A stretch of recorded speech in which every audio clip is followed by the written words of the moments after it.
I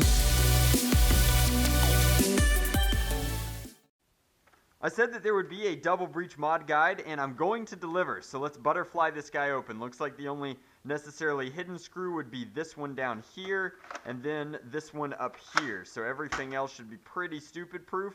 Let's take the massively unnecessary amount of screws out of this and see what's actually inside.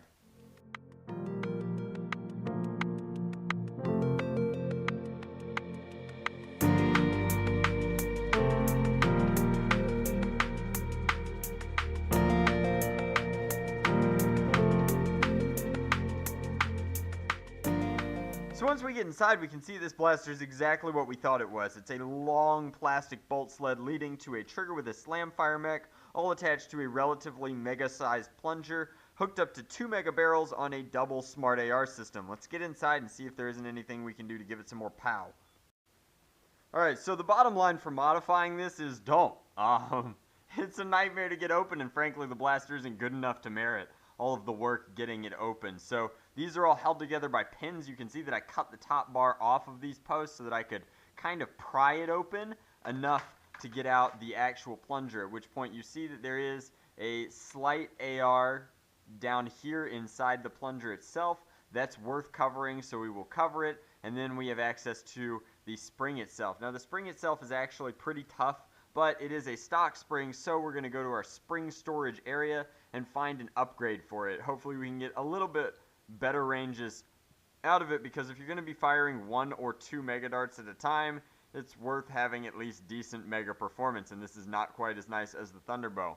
You also have to pull this piece off of the top just to get in here, and the whole assembly plops out. But getting it back together will be an exercise in teasing these pieces here, again facing down, back into this groove along here. So it goes in, splay it open, tease it in, and then it should be good to go. You just have to crunch the whole thing back together and put it back into the shell. Again, like a nightmare of work and articulation to get it actually out and serviceable, but we didn't mess with the slam fire mechanism at all working with it this way, and so that was ideal because frankly we didn't want to mess with the slam fire mechanism at all.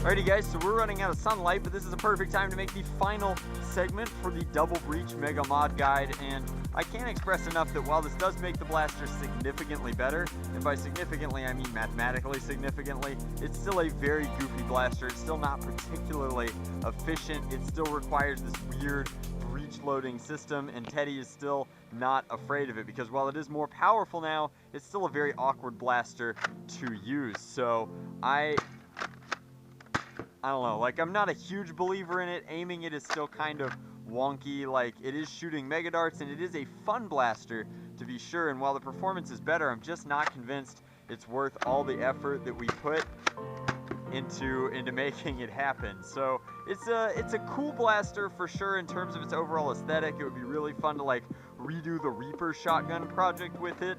Maybe it's definitely a larger shotgun and I wouldn't have to do nearly as much body work, but it is a pain to mod. The internals are somewhat fragile. The bolt sled is plastic, which prevents you from adding too terribly much power to it. I think that this is as much as you can realistically get out of it, and even then it's only giving me an extra like 10 FPS or so across the board. I'm sure a major overhaul would be possible. You could also reduce the barrels down to elite size. Like, somebody will fall in love with this blaster, but it is not me. So there is a basic modification guide for the Double Breach. If you'd like the spring used in this modification guide, you can check out Orange Modworks in the description box below. They will take care of you.